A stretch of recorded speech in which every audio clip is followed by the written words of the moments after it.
स्वामी महाराज सांगतात, सदा सेवा वेदा. वेदाने जे काही नियम सांगून दिलेले आहेत ते सगळे नियम पाळून आपलं जीवन जर व्यतीत केलं, सदा सेवा वेदा, विहित कर्मे, आपली जी कर्म आहे विहित करणे कर्म उमदे, तदा या धर्माचे भुज. ज्याने आपला धर्म पाळून तसं वेदाने जसं सांगितलं तसं वर्तन ठेवलं, तदा या धर्माचे भुज गुणीजनासीच सुभगे. धरा धर्मा ध्यान निरत, इथपर्यंत थांबायचं. रत नानात न रमा, हे वेगळं आहे ते वेगळं आहे. आपण सुद्धा वेगळे आहोत. मुळातच अद्वैताचा सिद्धांत आपण म्हणतोय. आद्य शंकराचार्यांनी वाद केले म्हणे, पण मुळात वाद केले म्हणजे काय केलं, समजावून सांगितलं वाद येतच नाही. जर आपण अद्वैतच मानतो तर तिथे वाद कुठून येणार.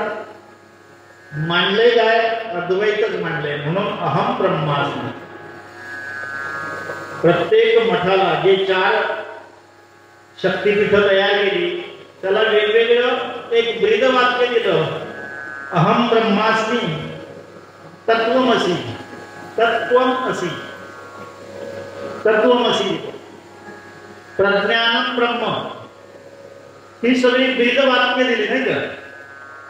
त्याचं कारणच ते आहे, अहम ब्रह्मास्मी, ब्रह्म आहे. म्हणजे मी आणि तो वेगळा नाहीये.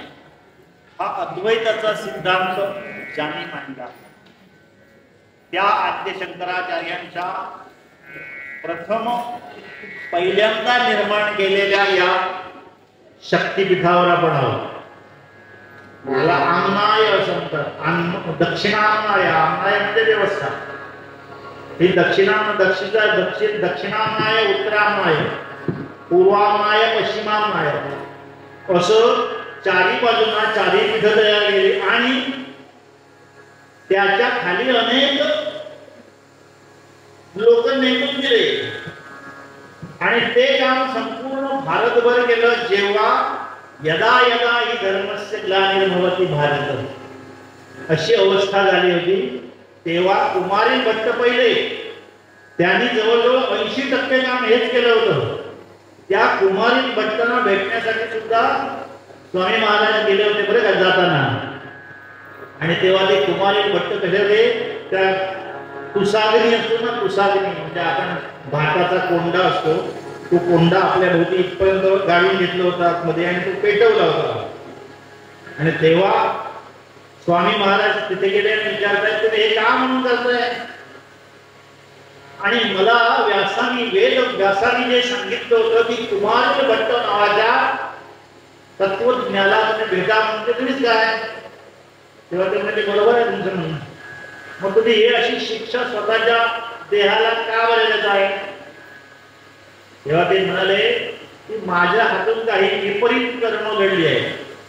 काय घडलं नेमकं, तर जेव्हा धर्माला ग्लानी आली ना, म्हणजेच काय, हिंदू धर्म हा लोप पावत चालला. लोप पावत याचा अर्थ एखादी व्यवस्था लावून दिल्यानंतर त्या व्यवस्थेमध्ये कालांतराने काही बदल होत जातात किंवा त्याच्यामध्ये असलेली तत्वज्ञान ही लोक विसरून जातात आणि मग ते आपल्याला थोकाट वाटायला लागतं आणि मग बाहेरून आक्रमण होतात. मग बुद्ध आले, मग महावीर आले, मग चार्वाक आला.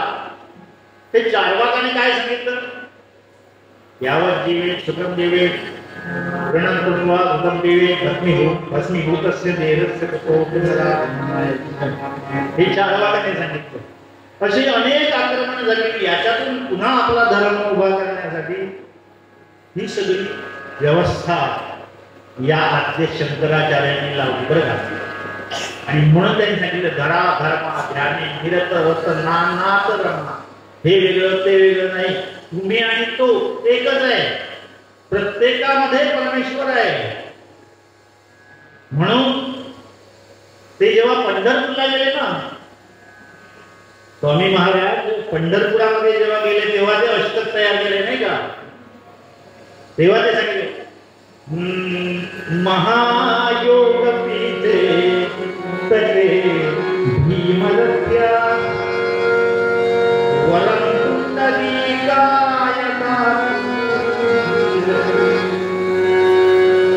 सांगितलं की नाही. म्हणजे का त्या महायोग पीठावर गेल्यानंतर तिथे त्यांनी ते अष्टक तयार केलं. तेव्हा सुद्धा त्याने काय सांगितलंय, तेव्हा सुद्धा काय सांगितलंय, परब्रह्मलिंगम. हे मात्र आपलं तत्व सोडलेलं नाही. हे आपलं तत्व जे आहे ते त्याच्यात सांगितलंच आहे. कारण का एकमेकातच देव बघतोय ना आपण. कालच वारीला जाऊन आलोय, इथे यायच्या आदल्या दिवशी. तो काय वैभव आहे वारीचं. अगदी लहान मुलगा दिसला तरी तो माऊली आहे नाही का. कोणी लहान असू दे, मोठा असू दे, गरीब असू दे, श्रीमंत असू दे, काळा असू दे, गोरा असू दे, काय नाही, स्पृश्य अस्पृश्य काही नाही, सगळेच देव आहेत, सगळेच माऊली. कारण काय एकमेकांच्या पाया पडतात ना ते, अगदी लहान असला तरी सुद्धा. कारण काय देव दिसे ठाई ठाई, देव दिसे ठाई ठाई, देव दिसे ठाई ठाई,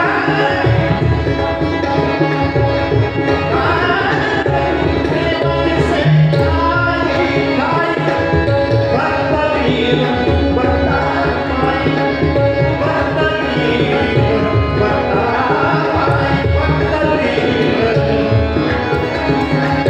भक्तवीर भक्ताई,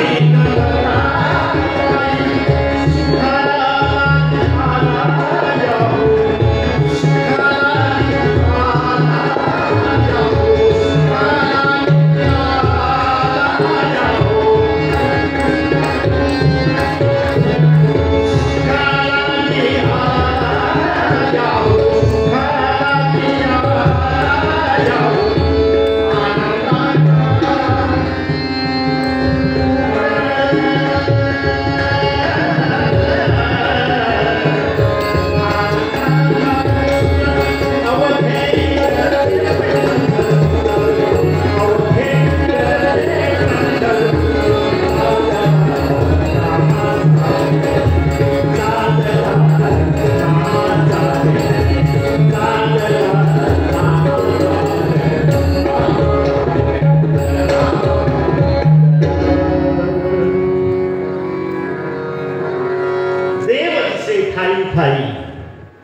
अहम ब्रह्मास्मी आपण जे म्हणतो ना तेच आहे.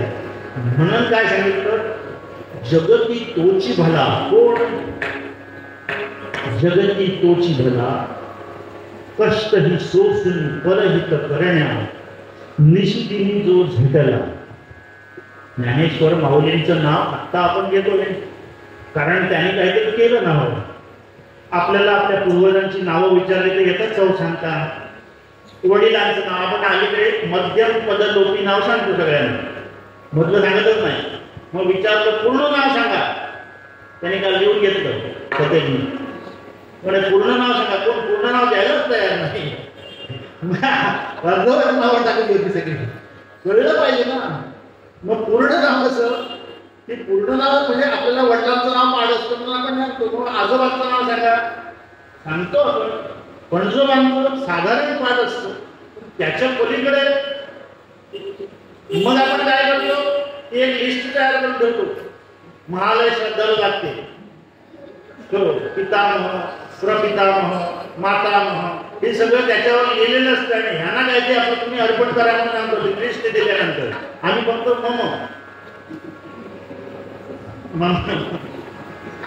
दुपारच्या दिवशी.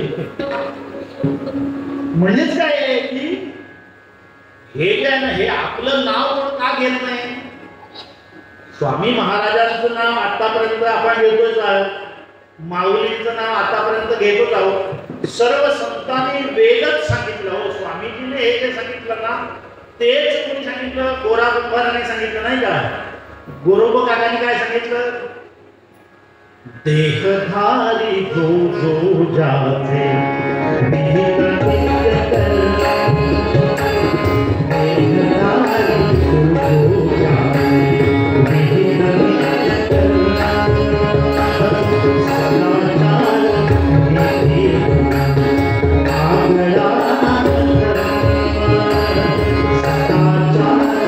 नीति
आगळा विहित नित्य कर्म तो सदा सेवा धर्मा, विहित करणे कम विहित करणे कर्म मधु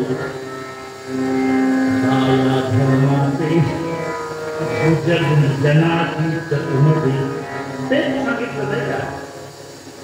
आणि म्हणून मग आपल्याला भलं म्हटलं पाहिजे तर आपल्याला सत्पुरुष होता येणार नाही बरं का.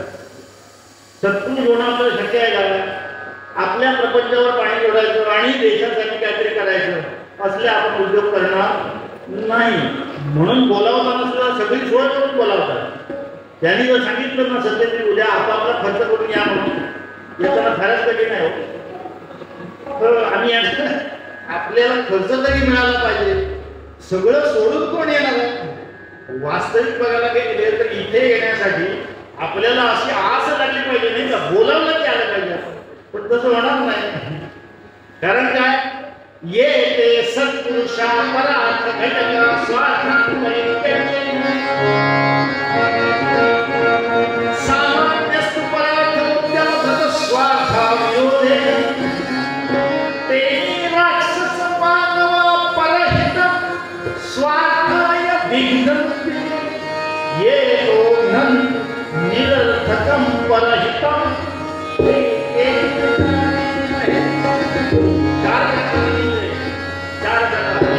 सत्पुरुष परार्थ घटका स्वार्थान परित्यज्य. आपला स्वार्थ बाजूला ठेवून केवळ गुरती हे जन देखवेना डोळा याच्यासाठी आपलं आयुष्य खर्ची घालणारे स्वामी महाराजांसारखे, टेंबे स्वामी महाराजांसारखे अनेक सद्गुरू आहेत. हे काही आपल्याला होणं शक्य नाही. सामान्यस्तु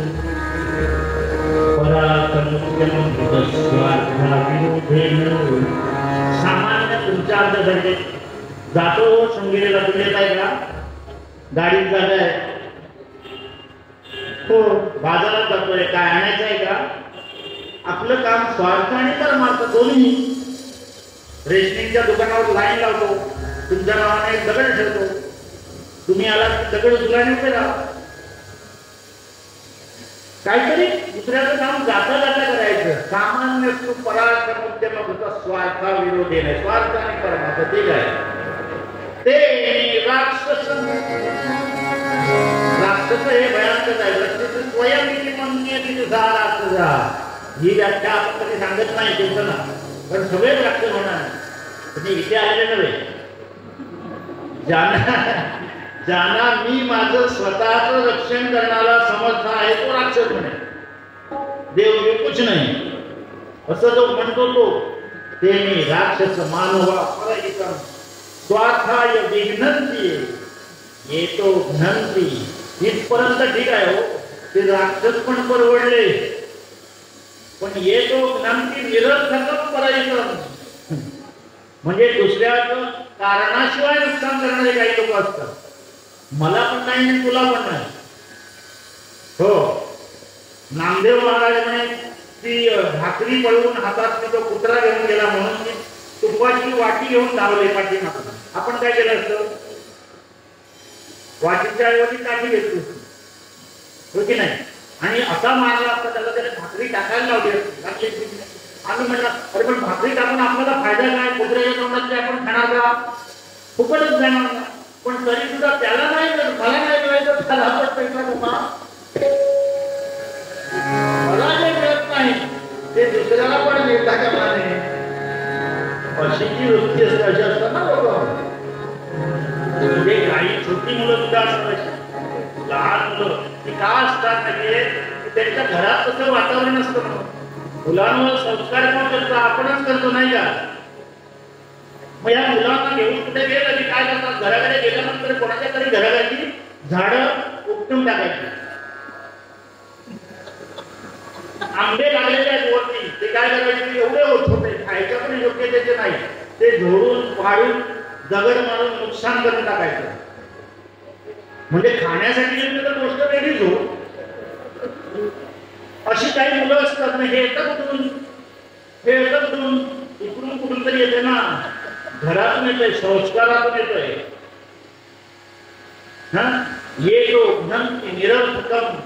एक मनुष्य होता, वनामध्ये उभा होता. खरं तर दृष्टांत वगैरे घ्यायचे नाही तसं ठरवलं होतं. जे काय असेल ते सगळे तत्वज्ञान, सगळे समोर तत्वज्ञान असले, ते दृष्टांत वगैरे कशाला पाहिजे? सगळी म्हणजे प्रेम आपण ज्याला म्हणतो ना, महाराष्ट्रातलं सगळं प्रेम समुदाय. इथे काय बोलायचं म्हणजे आत्ता काय सांगणार नाही, नंतर गेलं वाईटून खाली उतरलं ते गोवा, ते मगायचं काय सांगायचं चुकला तसं सांगणारी माणसं आहे. मग तो एका वनामध्ये एका पायावर तपश्चर्या करतो. काय एक साधू महाराज त्याच्या समोरून चालले, त्याला विचारतात कस बदल, हे भल्या माणसा कोण तू? कस कोण बदल? तो म्हणाला खलेश्वर. म्हणाले कोण आहे? मी खलेश्वर आहे, खळाचा राजा आहे, राक्षसांचा राजा आहे, दुष्टांचा राजा आहे, दुर्जनांचा राजा आहे, म्हणजे मुख्य आहे.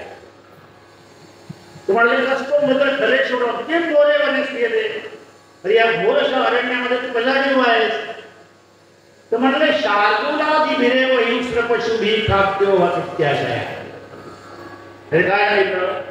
शार्दूला म्हणजे वाघ, सिंह, कोल्हे, लांडगे इत्यादी हिंस्र पशु जे आहेत, जे मांसभक्षक आहेत, त्यांचं मी खाद्य आहे म्हणून उभा आहे. म्हणजे आपला देह त्यांना देण्यासाठी. हे जे शत्रू चालले होते ना, त्यांनी लगेच पाय धरायचे म्हणून ठरवलेच त्याचे. पण पाया पडायच्या बद्दल एक प्रश्न विचारला, म्हणतात कसमात कष्ट निदान. अरे बाबा एवढे कष्ट कशासाठी करतोस तू? पाया पडणार ना, ते सत्पुरुष सुद्धा त्याच्या पाया पडणार होते, कारण एवढा मोठा यांना सुद्धा कधी असं वाटतं नाही की दुसऱ्यासाठी आपला देह द्यावा. आणि सुद्धा प्राण्यासाठी, प्राण्यांचं म्हणे खाद्य आहे माझा हा मांसल असा देह, त्या प्राण्याने खावा म्हणून मी इथे उभा आहे म्हणे. म्हणले कस्मात कष्टमिदं त्वया निवसितम्. इथे तू कशासाठी उभा आहेस?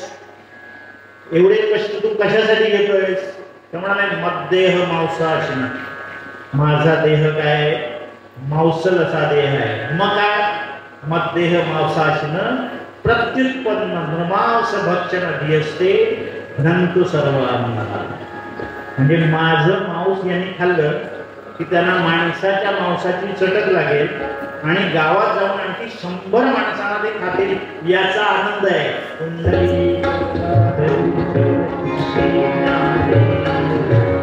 अशी पण माणसं असतात. आमच्याकडे गावामध्ये एक मनुष्य होता असा, तो म्हणाला मी आजपर्यंत अनेक कर्म केलेली आहेत. मगाशी मी सांगितलं ना, ते कुमारी भट्टांचं बघा अर्धवटच राहिलं. मग ते कुमारी भट्टांना विचारलं आचार्याने, तुम्ही एवढी शिक्षा का घेता? माझ्याकडून काय कर्म घडली आहे? तर म्हणाले माझा धर्म हा श्रेष्ठ आहे, हिंदू धर्म हा श्रेष्ठ आहे, हे सांगण्यासाठी मला इतर धर्माचा अभ्यास करावा लागला. शत्रूकडे काय वेपन्स आहेत ते आपण त्यांच्या गोटात केल्याशिवाय करणार नाही ना. त्यांच्याकडे जाऊन त्यांच्या सगळी त्यांची जी काही वागणूक आहे ती आपल्यात आत्मसात करून त्यांच्यामधलाच एक होऊन आपण जाऊन जर शिकून आलो तरच शत्रूकडे काय आहे नंतरच वार करता येणार. तेच कुमारील भट्टाने केलं होतं बरं. आणि तेच केलं होतं म्हणून त्याने ती शिक्षा घेतली होती. तेव्हा आचार्याने त्यांना विचारलंय बरं का, हा जो अग्नी आहे ना, या अग्नीला तुम्ही हा देह कशासाठी अर्पण करताय? आपण एकदा बसून याच्यावर चर्चा करूया. वाद आपण त्याला म्हणतो तो. आचार्याने सांगितलंय तेव्हा त्याने सांगितलं आता मला शक्य नाही, माझाच एक शिष्य आहे काश्मीरमध्ये असतो, काश्मीरला शिष्य आहे, परंतु तो आता इथे श्रीशैलला आहे. पुढे गेल्यानंतर तिथून पुढे गेले ना, मग तिथे गेल्यानंतर मग तो कोण आहे? आमच्यातलं मंडन आहे तो मंडन किशोर. त्याच्याबरोबर वाद झाला नाही कारण तो माझाच शिष्य आहे असं सांगितल्यानंतर तरी सुद्धा स्वामी महाराज विचारत आहेत की तुम्हाला या अग्नीपासून वाचवू का मी? म्हणजे अग्नीला मी विनंती करू शकतो की या सत्पुरुषाचा देह जाळू नकोस. काय ताकद होती? अग्नीला सुद्धा माझ्या अधीन राहून मी असं सांगू शकतो की तू या सत्पुरुषाचा देह जाळू नकोस म्हणून. असं करू का मी?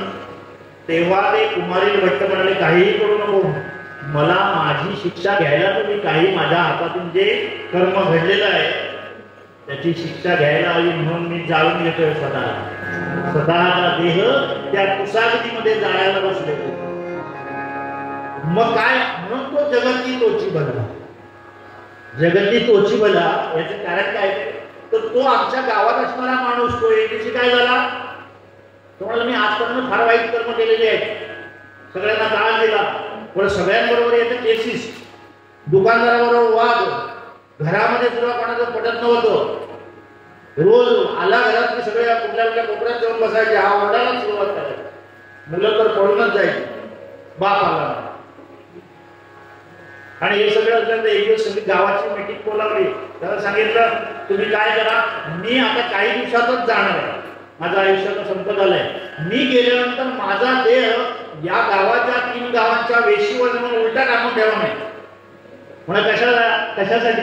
म्हटले मी जी कर्म केली ती लोकांना कळली पाहिजे आणि मी पुन्हा असा कोण वागता का म्हणे.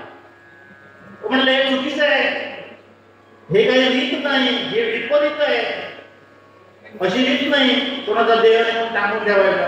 तुम्हाला काय करायचं? मी सांगतोय ना, वाटल्यास लिहून ठेवा, मी सांगतोय म्हणून, मी लिहून देणार नाही, तुम्ही लिहून ठेवा. सगळ्यांनी मीटिंग मध्ये ठरल्याप्रमाणे लिहून ठेवलो, हा गेल्यानंतर याचा देह, आणि त्याप्रमाणे एक दिवस हा निवर्तल्यानंतर याचा देह उचलला, राम नाम सत्य आहे. तेव्हा सांगतात त्याला राम नाम सत्य आहे, आधी कधी म्हटलेलं नसतं म्हणून त्याला सांगतात बोलो राम नाम सत्य आहे. त्याला वरच्या माणसाला, बाकी सगळे आपण म्हणत नाही, त्याला म्हणतात बोलो राम नाम सत्य आहे.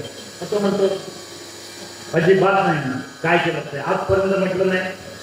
बघायला आपण मानलं होतं बोल, हे सांगतात राम नाम सत्य आहे, वस्तू नाही, अजिबात नाही म्हणून म्हणाले. मला हा गेल्यानंतर याचा देह नेला आणि तो 4 गावची जी असं जे हे आहे त्याच्यावर उभा केला, म्हणजे असा टाकून ठेवला उलटा.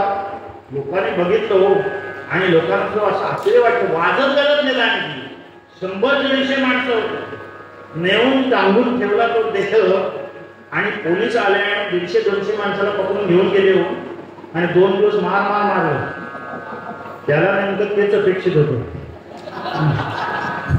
मेल्यानंतर सुद्धा जिवंतपणे सोडा घेऊ, मेल्यानंतर सुद्धा आपल्याला कसं काय त्रास देता येईल लोकांना, याचा विचार त्याने केला होता. मग जगती तोच भला, व्यसनी राखी जो स्वकुलाला, जगती तोच भला. मग असे जे भले असतात मग त्यांचंच नाव वर्षानुवर्ष आपण घेतो. कित्येक वर्ष जरी गेली, माऊलींचं नाव आपण आज घेतोय. आज ते शंकराचार्य त्यांचं नाव आता 2-2.5 हजार वर्ष झाली तरी सुद्धा आपण घेतोय. कारण काय काहीतरी केलंय ना त्याने. व्यसनी राखी जो स्वप्न. व्यसनी म्हणजे संकट बरं का. व्यसन याचा अर्थ संकट. आम्ही म्हणतो व्यसन आपल्याला एकच माहिती असतं संध्याकाळचं, पण तसं बघायला गेलं ना तर 3 वेळा जेवतो हे सुद्धा व्यसनच आहे. फक्त त्या व्यसनाचा परिणाम शरीरावर वाईट होत नाही म्हणून आपण त्याची व्यसनात गणना केलेली नाही. पण तुम्ही दिनाला 4 वेळा जेवायला लागलात की वाईट परिणाम सुरू होतात. जास्त खायला लागलात की परिणाम सुरू होतात. म्हणून आपल्या नित्य नियमामध्ये सुद्धा काहीतरी एक नियमितता असली पाहिजे. सकाळी 7:30 वाजता गुरुजीने आम्हाला बोलावलं होतं. खूप छान काय उपदेश सांगितला आणि आम्ही फक्त या कामाने ऐकतो या कामाने सोबत येतो. काय करायला पाहिजे मग. व्यसनी राखी. व्यसनी म्हणजे संकटामध्ये जो आपल्या कुलाला राखतो तो चिबाला. मग आता त्याचं कुल, आमचं कुल म्हणजे कुठलं. आमच्या घरातली माणसं, काका मामा आत्या वगैरे सगळं आपलं कुल. मग देशात गावाचा सरपंच असेल तर त्याचं कुल कुठलं. अख्खा गाव त्याचं कुल आहे त्याच्यात.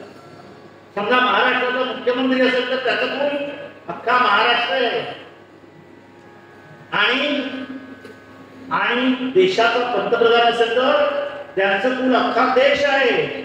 आणि मग स्वामीजींसारखे जे म्हणतात हे विश्वची माझे ऐशी मती जयाची स्थिर किंबहुना झाला. मग यांचं कुल कुठलं. मग यांचं कुल हे जग हे सगळं बुडती हे जग आपण जे म्हणतो हे ह्या जगाला जगाचा उद्धार करणारे हे स्वामी महाराज आहे.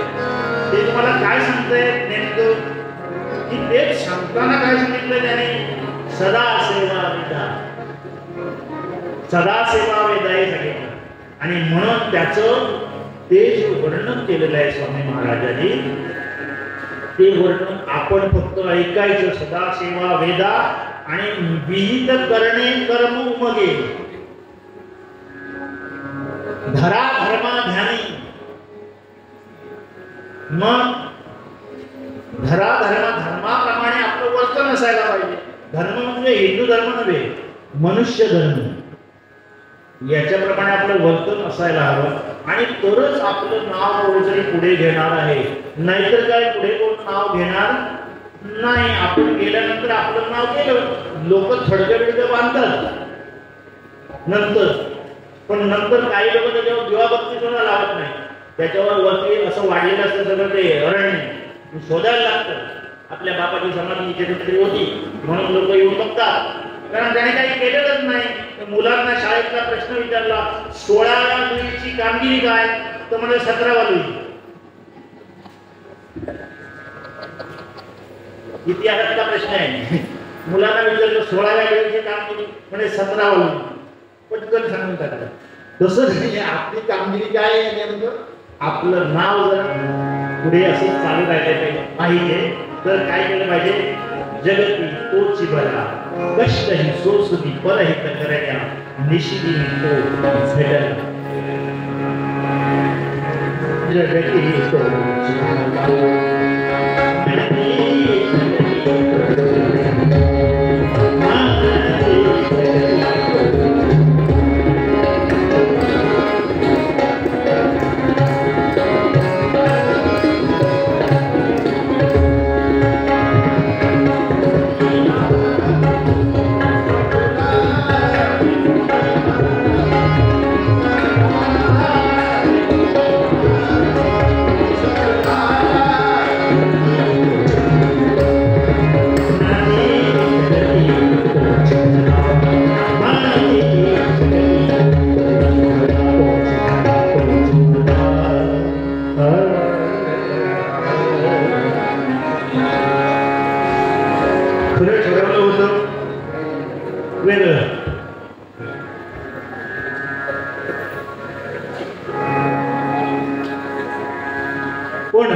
शंकराचार्यांचं चरित्र खूप लोकांनी सांगितलेलं आहे.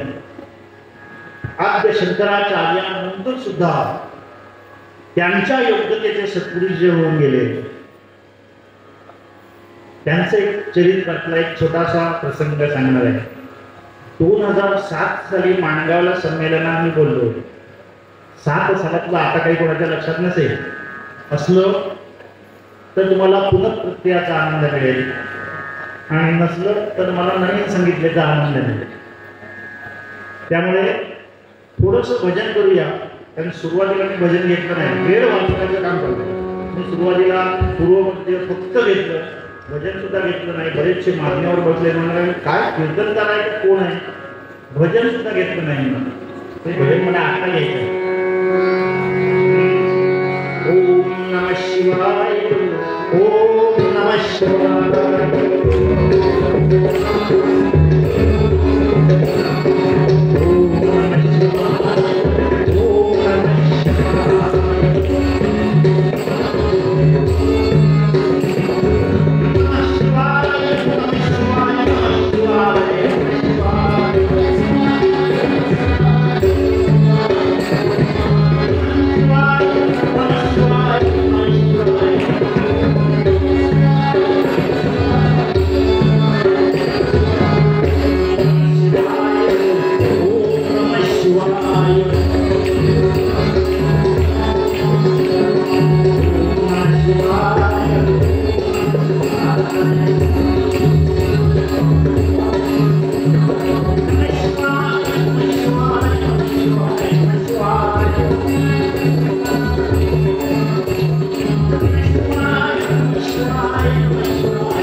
परे ब्रह्मणि कलहो श्रुतिपथा वने कृतनयोगकिरणस्वयं कराप्तसुखमण्डलो कुमटखण्डने दण्डभृत पदप्रणतवत्सलो जयति वासुदेवो यति परमहंस परिवाराचार्य श्री वासुदेवानंद सरस्वती स्वामी महाराज की.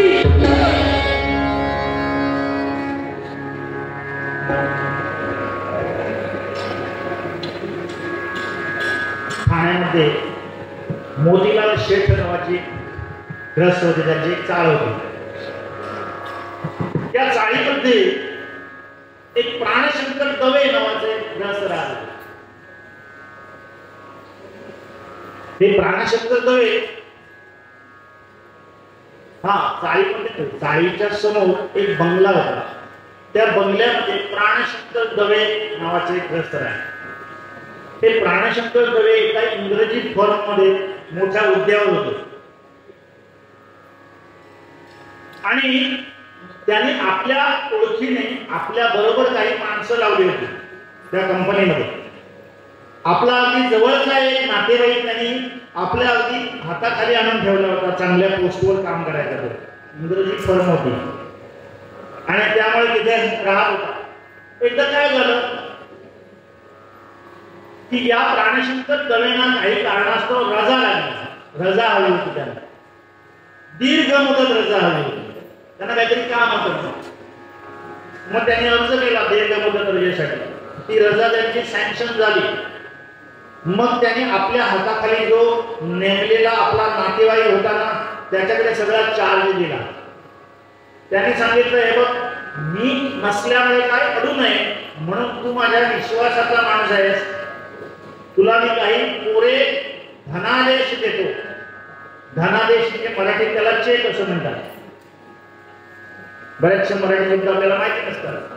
इंग्रजीमध्ये धनादेश.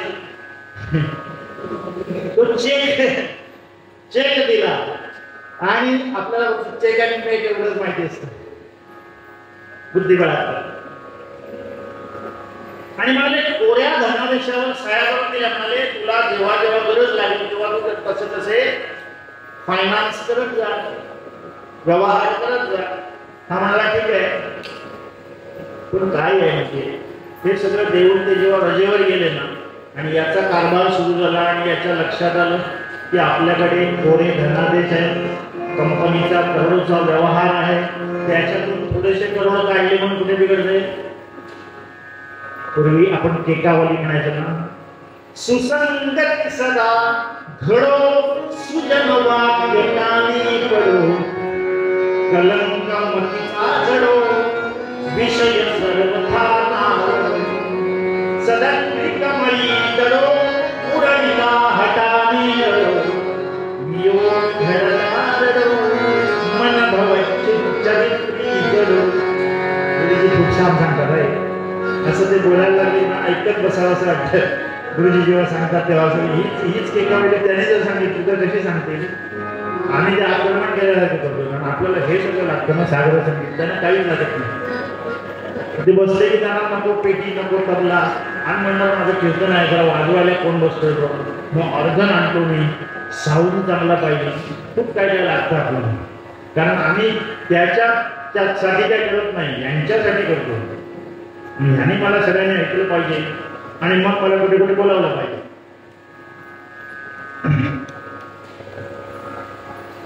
मग सुसंगत जसा संघ तसं त्याने काय केलं, त्याला संगती चांगली मिळाली नाही, त्याने करोडो रुपयाचा अपहार केला. आणि अपहार केल्यानंतर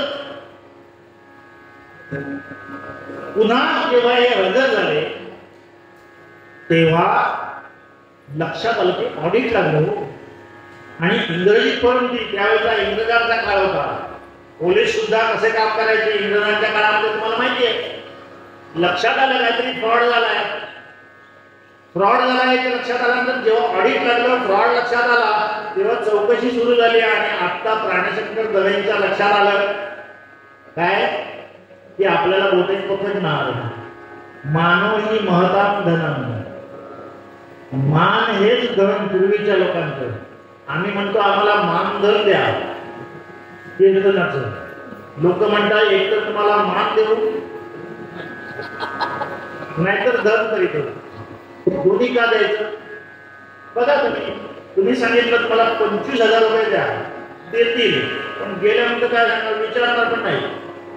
25,000 देतील, काय विचारायची गरज नाही. मग म्हणाले की ते मग ते येतो नाही सांगतात 15 मिनिटात संपवा. 25,000 घेणार आम्ही सांगतो तरी संपवलं. जन्म सुद्धा सांगतील त्यावेळी करायला लागतं. खरं तर त्याचा मुहूर्त असतो नाही का, पण नाही ते गावकर मंडळी जे असतं का त्यांनी ठरवलेला मुहूर्त तो खरा. लग्नात भटजीचं घड्याळ आहे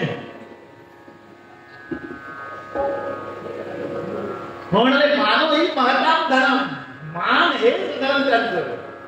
मान गेला की काय होईल, त्याने काय केलं, त्यांच्या लक्षात आलं आता आपल्याला अटक होणार. गृहद्वारा समस्त त्याजिले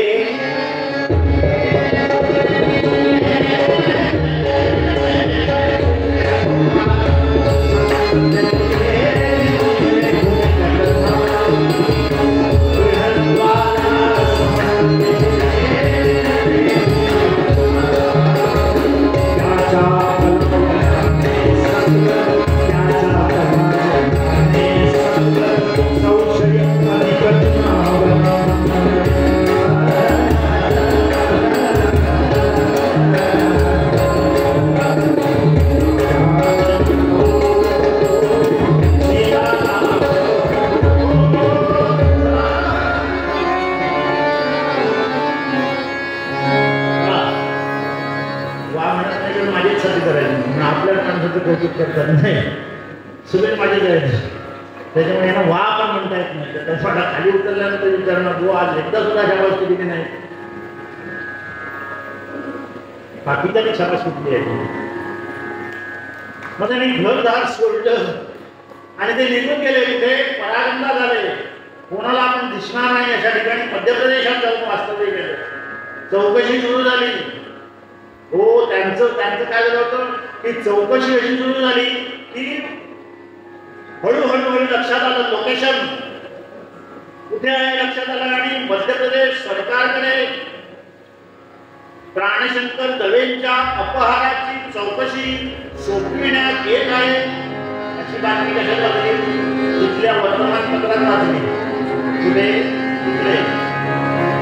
आणि वर्तमानपत्रात वाचली बातमी आणि यांच्या लक्षात आलं आता काय आपलं खरं आहे. कारण मगाशी सांगितलं मान हेच पूर्वीच्या लोकांचं धन. म्हणजे तुम्हाला आता जाता जाता म्हणून सांगतो एक आठवलं म्हणून की एक सावकार असे चालले होते. सावकार दुकानाच्या समोरून दिवाळीचे दिवस होते. दुकानदारांकडे पण सावकार कसे ते अगदी सदरा धोतर वरती ते बंडी म्हणजे ते कोट हातात काठी सोन्याचा मुलामा दिलेली आणि ते असे गळ्यात सुद्धा मोठा सोन्याचा असा माळ वगैरे आणि हातात अंगठ्या वगैरे. तेवढे दुकानदाराला सांगितलं 1000 रुपयाचं सामान घरी पाठवून दे. म्हणा पाठवतो. तो बघत राहिला त्यांना ते 12:30 संपवणार. मोठी आहे 12:30 दीडला त्यांना सहज सांगितलं सुरुवात सांगितलंय. अरे मग दीड मला बस केला पाहूनला मला पाहून तर दिलं नाही. तो पाहून दीड मिनिट मला सांगितलं. मला मी त्या अंदाजाने करतो. ठीक आहे 2 मिनिटात संपवतो. संपवायला काय वेळ नाही. जन्मदर आपण केव्हाही करू शकतो. तर हे कीर्तन समजायला काय कठीण नाही. तर 9 महिने 9 घटिका 9 पडा वगैरे सगळं पाहिजे ते न सोडता आपण पटकन जन्म करतो. म्हणाले भीतीने भूमिगत झाला. तिकडे गेल्यानंतर त्याच्या लक्षात आलं मानव ही महतांदन हे त्या डोहावर गेले. आपल्या उराला एक दगड बांधला आणि त्या ओंकारेश्वराच्या ठिकाणी आपण आता उडी मारणार तितक्यात पाठीमागून कोणीतरी उठवलं आणि सांगताय उठवलं त्याला. अरे काय जीव देतोयस तू? अरे उठा तू व्यर्थात दिशिता.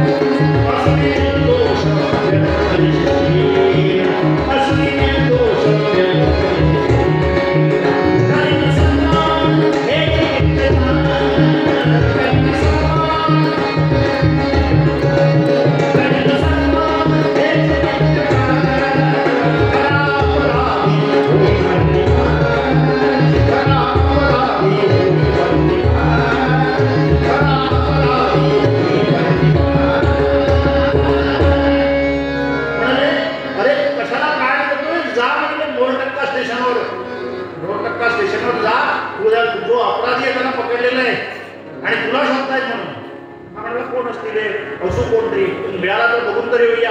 मोरटक्का स्टेशनवर गेले. मोरटक्का स्टेशनवर त्या प्लॅटफॉर्मवर फेऱ्या मारल्या. इतक्यात फर्स्ट क्लासच्या डब्यामध्ये हे ज्याला नातेवाईक होता त्याला पकडलेले आणि पोलीस त्याला दिसले सेकंड क्लासमध्ये आणि फर्स्ट क्लासमध्ये याचे मॅनेजर दिसले. त्याने बघितलं यांना बघितलं चालीवरून ओळखलं आणि आले म्हणजे हो प्राणशंकर दवे तुम्हाला शोधण्यासाठी आम्ही आलो. कुठे? म्हणाले मी नाही हो येणार आता. म्हटलं मिळालं ना बस झालं मला बस झालं. मी आता माझ्या घरी येणार नाही कारण माझा मान एरवी तरी गेलेलाच आहे. म्हणाले आता मला जगण्यात काही अर्थ नाही. कोण म्हणाले नाही चला. त्याने आणलं त्यांना आपल्या बरोबर पार्टनर बनवलं त्या कंपनीमध्ये. पण त्यांच्या डोक्यामध्ये एकच होतं की आपल्याला ओंकारेश्वरला वाचवणारे स्वामी कोण. आणि म्हणून एक दिवस ते प्राणशंकर दवे या समोर मोतीलाल शेठच्या चाळीमध्ये गेले. तिथे वासुदेव गणेश अंगरे नावाचे एक ग्रस्त जे परमहंस परिव्राजकाचार्य टेंबे स्वामी महाराजचे शिष्य ते आपली पूजा करत होते. पूजा आणि पूजा करत असताना सहज येऊन मागे बसले. त्यांच्या घरी सहज येऊन बसले आणि इकडे तिकडे पाहत आहेत. तर काय झालं, सहज देवारात त्याच्यात त्यांना सापडलं. देवारात सापडलं म्हणजे तो जसा युरेका म्हणून बाहेर आला ना, हा कसा आला तर तुम्हाला माहिती आहे. हा कसा आहे, ह्यांना काहीतरी मिळालं असं म्हटलं आणि हे पटकन म्हणाले थांबा म्हणाले, तुझ्या थांबवा. हे कोण आहे ते सांगा म्हटलं. हे आमचे महाराज आहेत, हे आमचे स्वामी महाराज आहेत, माझ्या आईचे ते गुरु आहेत. नर्मदा आई माझी, तिचे गुरु परमहंस परिव्राजकाचार्य वासुदेवानंद सरस्वती स्वामी महाराज. हो यांनीच मला वाचवलं. हे कुठे असतात म्हणजे गुजरातला असतात. म्हणजे गुजरातला असतात तर म्हणजे मला भेटतील म्हणजे आत्ता भेटतील का? हो पण 2 दिवस जायला लागणार. म्हणजे जाऊया नाही मला, मी अन्न पाणी काही घेणार नाही जोपर्यंत स्वामी महाराज मला भेटत नाही. हो असं वेड्यासारखे करू नका, अन्न पाणी घेणार नाही असं करू नका. तुम्हाला अन्न पाणी तुम्हाला भेटणंच आहे ना, ते आमचेच गुरुजी आहेत ते. नाही म्हणजे काही नाही, अन्न पाणी त्याग केले आणि निघाले आणि जाताना स्वामींचं स्मरण करते. आणि जाताना स्वामींचं स्मरण करताना प्रभू तू दया कृपावंत पावा, प्रभू कृपावंत पावा, तुझ्या संतेने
कोणाला त्या आत्महत्येला आणलंय? कोण विचारतायत? स्वामी विचारतायत नर्मदे तुझ्या बरोबर कोणाला आणलंय? त्या आत्महत्येला. तुम्हाला ह्यांच्या डोळ्यातून बाहेर बसले होते, ऐकू आलं अरे मी आलोय, यांना कसं कळलं?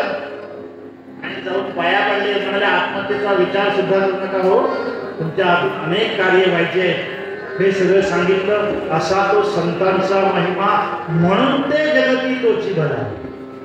आपल्याला जर भला व्हायचं असेल ना तर असं काहीतरी करायला हवं. आपल्याला ते शक्य नाही, पण कमीत कमी सकाळी सांगितलेली आराधना तरी आपण करू शकतो ना 15 मिनिटं.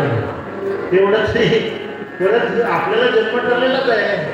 सकाळी गुरुजीने सांगितलं पक्षी वगैरे सगळे होऊन आलोय आपण, परत एकदा परत तिकडे जायचंच आहे.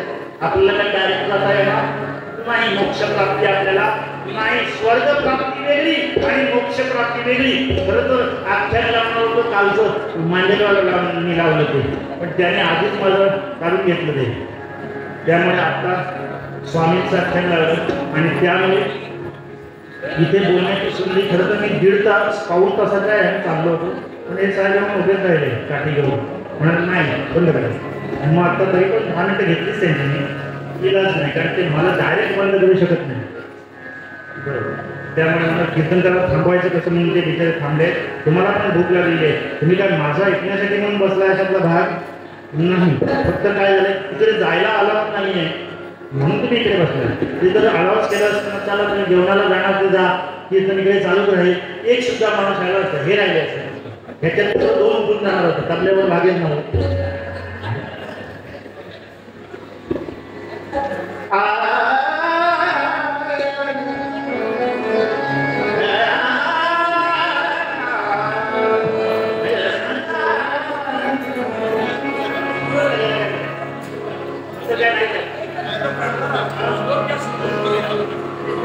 पुढे नंतर जेवणानंतर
आणि